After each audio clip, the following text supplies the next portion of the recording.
నమస్కారం. ప్రస్తుతం మనతో పాటు జ్యోతిష్య బ్రహ్మ నవరత్న నిపుణులు, ప్రముఖ ఆధ్యాత్మికవేత్త, ప్రముఖ జ్యోతిష్య వాస్తు పండితులు బ్రహ్మశ్రీ ఉమామహేశ్వరరావు గారు ఉన్నారు. వారితో మాట్లాడిద్దాం. నమస్కారం గురువుగారు. ఆయుష్మాన్ భవ. గురుగారు, మీనరాశి వారికి జూలై నెలలో ఎలా ఉండబోతుందో తెలియచేయండి. బహుళ ఏకాదశి సోమవారం, భరణీ నక్షత్రం, అలాగే సుకర్మయోగం, భవకరణం. ఈ యొక్క 5 విధానాల్లోని ఈ యొక్క మీనరాశి వారు కొద్దిగా ఊపిరి తీర్చుకున్నారు. ఏలినాటి శని ప్రభావంగా ఉన్నందువల్ల మొన్నటి వరకు కూడా ఎడలేని కష్టాలు అనుభవిస్తూ పైకి చెప్పుకోలేక, ఏడవలేక, నవ్వుతూ ఆనందంగా కనిపించారు. కానీ ఈ యొక్క విధానంలో చూస్తే గురుగ్రహ మార్పు వల్ల కొద్దిగా ఉపయోగకరమైన పరిస్థితులు పొందారు. అంటే జన్మలో రాహు ఉన్నాడు, సప్తమంలో కేతువు ఉన్నాడు. రాహుకేతువుల దృష్టి అక్కడే పడిపోయింది. ఇక్కడ మీనరాశి వారికి వ్యయస్థానం యందు శని ఉన్నాడు. వ్యయస్థానం యందు శని ఉన్నాడు అంటే ఏలినాటి శని ప్రభావం కొద్దిగా ఎదగలితే కానీ ఇంకా వీళ్ళకి శుభదాయకమైన ఫలితాలు రావు. కానీ ఇప్పుడు ఊపిరి పీల్చుకునే విధంగా వచ్చారు. ఎలాగా? మొన్నటి వరకు కూడా 10 రూపాయలు కూడా రాని పరిస్థితుల్లో ఉంటే ఇప్పుడు కనీసం ఒక 5 రూపాయలని వస్తున్నాయి. కదిలింది కదా, కొద్దిగా కదిలింది, ఎదరికెళ్ళింది, కొద్దిగా ఎదరికొచ్చాడు. అయితే కుటుంబంలో కలహములు ఎక్కువ అవుతాయి. ఎందుకు కలహాలు అవుతాయి? కుటుంబంలో కలహాలు రావడం ఏంటంటే, ఇప్పుడు 10 రూపాయలు సంపాదించేయడానికి ఎవరైనాను ఒక 9 రూపాయల ఖర్చు పెడతారు, రూపాయి పక్కన పెట్టుకుంటారు. ఇక్కడ సంపాదన లేనప్పుడు కోపతాపాలు పెరుగుతాయి. కోపతాపాలు పెరిగితే ఇంటిలో ఉన్న వాళ్ళు కొంచెం వాళ్ళకి కోపతాపాలు వచ్చి అక్కడ ఏ సింహరాశి వాళ్ళు ఉన్నారండి, కర్మకాలు మిథున రాశి వాళ్ళు ఉన్నారండి. మీనరాశికి మిథున రాశి ఏమైంది? వానక్షేత్రం అయింది. వానక్షేత్రం మిథున రాశి అయింది, భార్య అయింది. భార్య అయితే ఏమైంది? కలహాలు ఎక్కువైపోతాయి. భార్యాభర్తల మధ్య కలహం పెరిగిపోతుంటుంది. అటువంటి విధానంగా అంటే ఈ రాశికి ఆపోజిషన్ రాశి ఏదైనా ఉంటే ఈ మీనరాశి వారికి ఇబ్బందికరమైన స్థితిని పొందుతున్నారు. అయినా ప్రతి విషయంలోని తగ్గి అణుకువగా ఉండి విజ్ఞతగా మాట్లాడుతూ కొన్ని పనులు నెరవేర్చుకుంటున్నారు. దీని వలన ఏమవుతుందంటే ఈ ఎదటి వాళ్ళ దగ్గర నుంచి కొద్దో గొప్ప ఆదాయాన్ని పొందుతున్నారు, ఉపయోగకరమైన పరిస్థితులు పొందుతున్నారు. అలాగే సహోద్యోగులు అంటే ఒక సాఫ్ట్వేర్ అన్నాడు, అందులో ఉద్యోగ రంగం వారు చాలామంది ఉంటారు. అందరూ కూడా ఫ్రెండ్స్, లేడీస్ కూడా ఉంటారు. ఆమె వాళ్ళ సలహాల వల్ల ఉపయోగకరమైన పనులు కొన్ని నెరవేర్చగలుగుతున్నారు మీనరాశి వారు. అయితే ఇదే మాటని కొంతమంది ఏమని చెప్తున్నారంటే, ఒక ఆడది వస్తుంది నీ జీవితంలోకి, చాలా ఉపయోగకరమైనది పొందుతారు అని అంటారు. కానీ ఆడది వచ్చి ఉపయోగకరమైన పొందాలు అనేది ఏమి ఉండవు. అవి ముఖస్థుతి మాటలు. ఒక ఆడది వచ్చి నీకు 100 కోట్లు ఇచ్చేద్దంటే ఆ డబ్బు ఎక్కువైపోయిందా ఇచ్చేయడానికి? ఎందుకు ఇస్తారు? ఎవరిని ఎంతవరకు ఉండాలో అంతవరకు ఉండాలి. మన స్థాయి ఎంతవరకు ఉంది అంతవరకే. మన స్థాయిని మించి ఖర్చు పెడితే దూరం అవుతుంది. అటువంటి పరిస్థితులు ఉన్నాయి.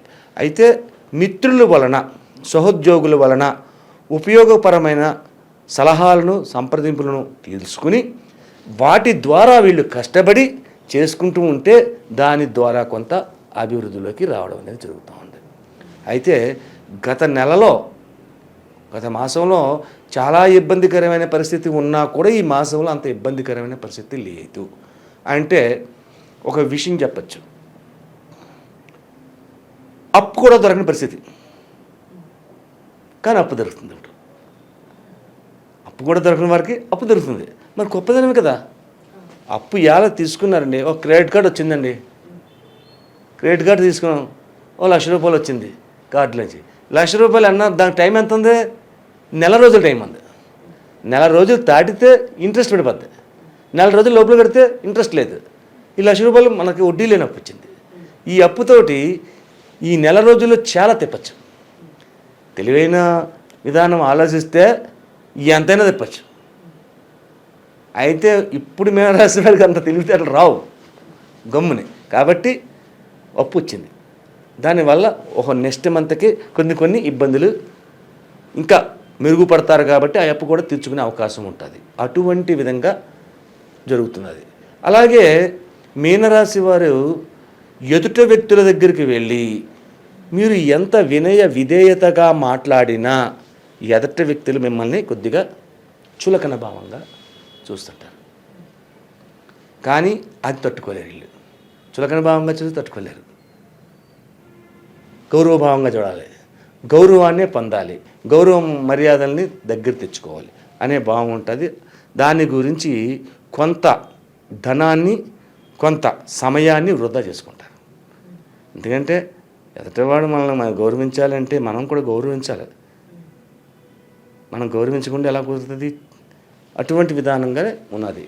అయినా కానీ ఈ మాసంలో ఈ యొక్క మీనరాశి వారికి శ్రీ క్రోధినామ సంవత్సర గ్రీష్మ ఋతువు, ఉత్తరాయణము, కర్ణాన్ని చూస్తే భవకర్ణ వచ్చిన సుకర్మ యోగం ఉంది కాబట్టి శుభయోగమైన ఫలితములు ఈ మాసం వారు మీనరాశి వారు పొందుతున్నారు. అయితే ఈ మీనరాశి వారికి విద్యార్థులు కానీ ఉద్యోగస్తులు కానీ ఉద్యోగంలో ఇతర దేశాలకి వెళ్ళడం కానీ ఇతర వారితోటి మాటలు కలుపుకోవడం కానీ చెయ్యాలి అనుకుంటే శుభదాయకమైన ఫలితాలు పొందుతారు. గత నెలలో లేని రాని ఫలితములు ఈ నెలలో వీరికి అందుతున్నాయి. కాబట్టి విదేశ రంగం వారికి వ్యాపారాల్లో చేయాలన్నా ఉద్యోగం చేయాలన్నా కొద్దిగా గట్టిగా కృషి చేయండి. తప్పనిసరిగా మీరు దాన్ని సాధించగలుగుతారు. ఈ మంత్ ఎండింగ్ వచ్చేసరికి శుభదాయకమైన ఫలితాలన్నీ కూడా వీళ్ళకి సొంతమవుతాయి, చేతికి దొరికినట్టుగా దొరుకుతాయి, చేతిలో పొట్టుగా ఉంటుంది. అటువంటి ఫలితములు కుంభరాశి వారి మీనరాశి వారికి ఉంది. అలాగే ఈ మీనరాశి వారు చేయవలసిన పరిహారములు ఏం చేస్తే ఉపయోగకరమైన పరిస్థితులు పొందుతారు? మీనరాశి వారు పొందాలి చేయాలంటే గతంలో చెప్పిందే మళ్ళీ చెబుతున్నాను నేను. నవగ్రహములు ఉన్న ఆలయం దగ్గరికి వెళ్ళండి, శివాలయం. ఒక నల్లని వస్త్రం, ఒక నల్లని బెల్లం, లేకపోతే ఒక చిమ్మిలి వండ, నల్లని బెల్లం కానీ లేకపోతే చిమ్మిలి వండ కానీ, చిమ్మిలి వండ కూడా పట్టుకెళ్ళచ్చు. ఒక రావి ఆకు, ఒక 150 గ్రాములు గానుగా నూనె. ఆ నూనెను తీసుకువెళ్ళి కొద్దిగా నల్ల నువ్వులు, ఒక పిడికడు ఉండే నల్ల నువ్వులు తీసుకుంటే 50 గ్రాములు నల్ల నువ్వులు తీసుకుని శివాలయం దగ్గరికి వెళ్ళి పంతులు గారితో చెప్పండి, శనేశ్వరుడికి, మరి ఏళ్ళనాటి శని ఇక్కడ, శనేశ్వరుడికి కొద్దిగా సంకల్పం చెప్పి పూజ చేయించండి అని చెప్పండి. అప్పుడు మీ గోత్రనామాలతోటి సంకల్పాన్ని చెప్పి ఆ శని భగవానుడికి చేస్తారు. ఆ నల్లని వస్త్రాన్ని శని భగవానుడికి కప్పి దాని మీద నూనె పొంచి కొన్ని నువ్వులు వేయించి ఆ తదుపరి చిమ్మిలి రావియాకు పెట్టి అక్కడ చిమ్మిలిని అందులో పెట్టి నివేదన చేయించండి. అలాగే ఒక మట్టి కుండ పట్టుకెళ్ళండి, ఈ మాత్రం మట్టి కుండను పట్టుకెళ్ళండి. మట్టి కుండతోటి నీళ్లు తీసుకుని ముందు ప్రదర్శన చేసేటప్పుడే శనేశ్వరుడు కానించి బుధుడు కానించి అన్ని నవగ్రహాలకి ఒక్కొక్క చెంబుడు మట్టి కుండతో నీళ్లు పోయండి. అది పక్కన పెట్టండి ఆ కుండని. ఆ తర్వాత శుభ్రంగా అభిషేకం జరుగుతుంది, పూజా కార్యక్రమం అయిపోతుంది. పూజా కార్యక్రమం అయిపోయిన తర్వాత నమస్కరించుకోమంటారు. అప్పుడు మీరు ఏం చేయాలంటే ఈ కుండను తీసుకెళ్ళి గుడి బయట ఆవరణలో ఎక్కడో చోట అక్కడ పెట్టండి, ఇంటికి తెచ్చుకోకూడదు. అక్కడ పెట్టేసి శుభ్రంగా కాళ్ళు చేతులు ముఖము కడుక్కోండి, లేదా స్నానం చేసే అవకాశం ఉంటే స్నానం చేయండి. స్నానం చేసిన తర్వాత ఈశ్వరాలయంలోకి లోపలికి వెళ్ళండి. ఈశ్వరాలయంలోకి వెళ్ళి ఈశ్వరుడికి అభిషేకాన్ని చేపించండి. అభిషేకాన్ని చేపించి ఉపయోగకరమైనటువంటి పరిస్థితులు పొందాలి అనుకుంటే ఆ రోజు నాడు ముందుగా మీరు శనేశ్వరుడికి నూనె పోస్తున్నప్పుడు మీ చేతులకు నూనె తగిలింది, ఆ రోజు నాడు ఆయిల్ లేని పదార్థాన్ని తినాలి. అంటే మజ్జిగ, అన్నం, కర్డ్ రైస్ తప్పి రెండోది ఏమీ లేదు. ఇంకా మీకు కావాలంటే పళ్ళు, పాలు, కూర కానీ ఇడ్లీ కానీ. ఇడ్లీ తినాలంటే ఇడ్లీ తినచ్చు, పంచదార ముంచి తినాలి. చట్నీలో ఆయిల్ ఉంది, కారపొడిలో ఆయిల్ ఉంది, కాబట్టి అవి పనికిరాదు. ఆయిల్ లేని ఫుడ్ తీసుకోండి. ఇటువంటి పరిహారం చేస్తే ఈ మీనరాశి వారికి అత్యధికమైన శుభదాయకమైన ఫలితములు వెంటనే వస్తాయి. చిమ్మిలి నైవేద్యం వల్ల అత్యధికమైన లాభాలని పొందుతారు. కాబట్టి చిమ్మిలి నైవేద్యం పెట్టించండి.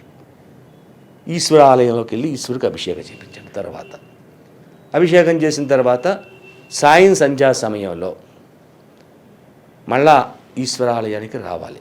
ఏం తేవాలి? కొద్దిగా వరిపిండి, ఒక బాటిల్, వాటర్ బాటిల్, చిన్న బాటిల్, ఒక 2 ప్రమిదలు, 5 ఒత్తులు, 4 అగరబత్తీలు, 2 రావి ఆకులు, ఒక చిన్న బెల్లం ముక్క, తెల్ల బెల్లం, నల్ల బెల్లం కాదు. పొద్దున్న నల్ల బెల్లం పెట్టాం, సాయంత్రం తెల్ల బెల్లం పెట్టాలి. చిన్న బెల్లం ముక్క పట్టుకుని శివాలయానికి వచ్చి శివుడికి నమస్కరించి ఒక కొబ్బరికాయ కొట్టాలంటే కొట్టి ఆ తర్వాత చెట్టు దగ్గరికి వచ్చి కొంచెం చెట్టు దగ్గర శుభ్రం చేసి ఈ పిండితోటి అష్టదళ పద్మం వేసి, అష్టదళ పద్మంలో ఒక రావి ఆకు పెట్టి, ఆ రావి ఆకులో ఒక ప్రమిద పెట్టి, ఆ ప్రమిదలో కొన్ని పాలు పోసి, ఆ పాలు పోసిన ప్రమిద మీద ఇంకో ప్రమిద పెట్టి, అందులో కొంచెం ఆవు నెయ్యి పోసి, నూనె పోయకూడదు, నూనె ముట్టుకోకూడదని చెప్పాను. అందుకని ఆవు నెయ్యి పోసి, ఆవు నెయ్యి అని 5 ఒత్తులు వేసి అగ్గిపుల్లతో అగరవత్తుని వెలిగించి, ఆ అగరవత్తుతో 5 ఒత్తులు వెలిగించాలి. అగ్గిపుల్ల వెలిగించకూడదు. దీన్ని పంచముఖ పాలదీపం అంటారు. ఈ పంచముఖ పాలదీపాన్ని పెట్టి మీకున్న సమస్యను ఏదైతే ఉందో ఆ దీపానికి చెప్పండి. పైకే, మనసులో కాదు. దీపానికి చెప్పి నమస్కరించి పైకి లేచి 5 సార్లు దీపం చుట్టూ ప్రదక్షిణ చేయండి. నమస్కరించుకోండి. నమస్కరించిన తర్వాత బెల్లం నైవేద్యం పెట్టినా అన్నీ అక్కడే వదిలేండి. నైవేద్యం తీయొద్దు. మళ్ళీ శివాలయంలోకి వెళ్ళిపోండి. శివాలయంలో కూర్చోండి. శివుని ఎదుర్కొంటూ కూర్చుని కాసేపు పంచాక్షరం కాకుండా తారక మంత్రాన్ని జపించండి. శ్రీరామ జయ రామ జయ జయ రామ అనే తారక మంత్రాన్ని జపించి ఓ పావుగంట 10 నిమిషాలు ఇష్టం. ఆ తర్వాత మీ చేతుల్లో కొబ్బరికాయ కొట్టారు, ప్రసాదం ఇచ్చారు, మీరు తినగలిగితే తినండి, లేదా అక్కడ ఎవరికైనా ఇచ్చేయండి. అక్కడ ఎవరు లేరండి, ఆ పక్కన ఇట్టండి, తేకండి. మీ చేతుల్లో ఏమీ ఉండకూడదు. అగ్గిపెట్టి పట్టుకెళ్ళాం కదా, అగ్గిపుల్లలు మిగిలే, అగ్గిపుల్లలు కూడా తేకూడదు. చేతులు దులుపుకుని రిక్తహస్తములతో వెనకకి రావాలి. చెప్పులు లేకుండా వెళ్ళాలి, చెప్పులు లేకుండా రావాలి. ఇంటికి వచ్చిన తర్వాత కాఫీ, టిఫిన్ ఉండదు, పళ్ళు, పాలు. టిఫిన్ అంటే ఆయిల్ వచ్చిన ఫుడ్ వచ్చేస్తుంది మళ్ళీ, అందుకని పళ్ళు, పాలు వాటితో తీసుకోండి. లేదండి మేము కూర లేదే మేము తినలేమండి, లేకపోతే మాకు కుదరదండి, ఏం చేయాలి? దానికి నేతితోటి నైవేద్యం పెట్టండి, తాలింపు పెట్టండి. పచ్చడి చేయాలనుకోండి, నెయ్యి చేయండి, ఆయిల్ పోయి మానేసి కొంచెం నెయ్యి చుక్కేసి తాలింపు పెట్టించుకోవచ్చు. అది టేస్ట్గా ఉంటుంది. నేతితోటి చేసుకున్నది తినవచ్చు. ఆ రకంగా తిని కింద పక్క వేసుకోండి. ఉదయాన్నే లేవండి, తెల్లారితే ఆదివారం మీ దినచర్య విధంగా జరుగుతుంది. ఇలా చేస్తే ఈ మీనరాశి వారికి ఏలినాటి శని ప్రభావంలో ఉన్న ప్రభావం తగ్గి సుఖవంతమైన జీవితానికి దగ్గర పడతారు. అలాగే గురువుగారు, మీనరాశి వారికి జూలై నెలలో ఎలా ఉండబోతుంది, అలాగే వారు పాటించాల్సిన పరిహారాలు ఏంటి అనేసి కూడా చాలా చక్కగా వివరించారు. ధన్యవాదములు. మనోవాంఛా ఫలసిద్ధిరస్తు. మా యూట్యూబ్ని మీరు అందరూ శ్రద్ధగా చూస్తున్నారు. అలాగే మీ దగ్గర నుంచి మాకు చాలా కాల్స్ వస్తున్నాయి, ఆనందదాయకంగానే ఉన్నది. కానీ ఒక చిన్న విషయాన్ని మీకు తెలియపరచాలి. ఏమిటి అంటే, మనం చెబుతున్నది తిథి వార నక్షత్ర యోగ కరణములతో పాటు గ్రహ సంచారమును చూసుకుంటూ గోచార ఫలితాన్ని మాత్రమే చెబుతున్నాం. అంటే వెంకటేశ్వరరావు అనే పేరు వాళ్ళు ఉన్నారు. వెంకటేశ్వరరావు ఎంతమంది ఉన్నారు? కొన్ని కోట్ల మంది ఉన్నారు. అందరికీ ఒకటే ఫలితం రాదు. అలాగే ట్విన్స్ పుట్టారు, రాముడు లక్ష్మణుని పేరు పెట్టారు. వాళ్ళిద్దరి జాతకం ఒక రకంగా ఉండదు, రకరకాలుగా మారిపోద్ది. అలాగే మనం చెప్తున్నది గోచార ఫలితంలో చెప్తున్నాం కాబట్టి 100% మీ జాతకం కాదు. మీకు కొన్ని పాయింట్స్ మాత్రమే కలుస్తుంటాయి. ఒక 50% 60% కూడా కలవచ్చు. ఉన్నదంతా కరెక్ట్గా మీకు అనువదించడం జరగదు. కాబట్టి ఇది తెలుసుకోవాలంటే మన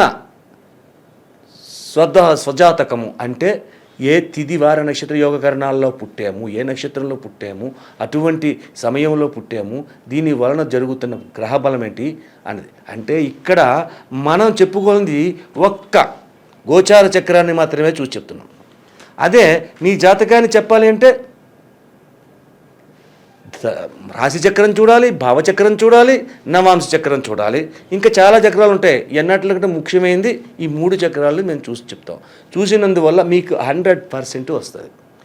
దాంతోపాటు మీ ముఖ కవళికలు, మీ ముఖ వర్చస్సు, మీ యొక్క చేతి రేఖలు, మీ యొక్క నాడి, ఇటువంటివన్నీ తెలుసుకుంటే 100% తెలుసుకుని శుభయోగమైన ఫలితాలు పొందుతారు. అదృష్ట రంగులు, అదృష్ట రత్నాలు, అదృష్ట యోగాలు, అదృష్ట వారాలు, అదృష్ట నక్షత్రాలు, కీడు చేసే నక్షత్రాలు, ఇవన్నీ కూడా మీ యొక్క జాతకానికి వస్తాయి. కాబట్టి ఎవరైనా జాతకాన్ని తెలుసుకోవాలంటే జ్యోతిష్యుని దగ్గరికి వెళ్ళి తెలుసుకుంటే మీకు 100% పొందుతారు. నమస్తే.